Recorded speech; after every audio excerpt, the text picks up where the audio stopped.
Air conditioner is new. Took off the cover, and then of course I rewired it to work with that controller over there. It'll work properly for any temperature you set, including freezing temperatures down to, man, I want to say it was like 27 degrees or so. Definitely work for cooler, but it is just set using that controller, just up or down. That'll set the temperature, and the air conditioner will just turn on or off. This is a brand new Duramax 5500. That's actually pretty valuable by itself. So there's the air conditioner, LG, and a Duramax 5500 EH. I think it works on two different types of fuel, both for propane and of course for gas as well. This is not the quiet version. It's pretty loud. Put this on as well. Harbor Freight, not an expensive one. You can see, in areas where there was like an opening, I would apply a little bit of the aluminum tape. Tires are in good condition. 4 inches of foam. 2 of these panels. These panels are highly rated, and they have an R value of 10 each, 2 inches each. They're pretty expensive to buy those by themselves.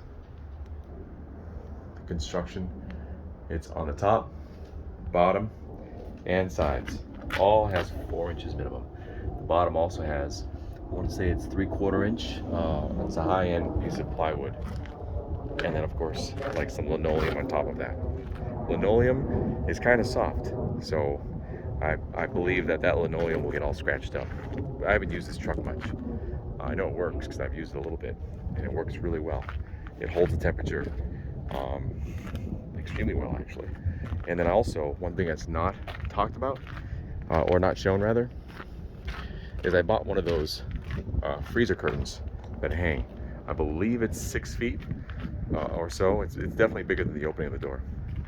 The opening of the door is definitely not close to 6 feet. It's up to my like shoulder or so. So a rack won't go in there, but you could put in a shelving system or something like that, and then use something else, whether it's boxes or even just boxes probably work fine. Anyway, that's pretty much it. It works great. I've had no issues when I use it. It's not in perfect condition. It's definitely not new. I put a lot of effort and a lot of time and money into it to really make sure that it's very, very effective at doing its job of holding temperature. So it does do a great job. Again, the controller over there, that controls the temperature. When you plug it in, turn it on, whatever,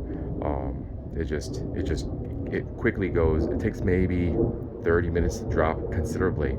I think it was like 35 to 40 minutes to drop to a freezing temperature, and then probably less for obviously a refrigerant, like if you're going to set it to like 35 or 40 or something like that. So no problems with any of that. It'll work as a freezer and as a cooler. The other thing is the curtains. I have not hung them, so you'll have to hang them yourself. The other thing that's also important to talk about is if you are going to put stuff in here, one thing you want to be careful of is not to make sure that it's strapped down or fixed in some way. Otherwise you're going to lose product and you're going to damage product.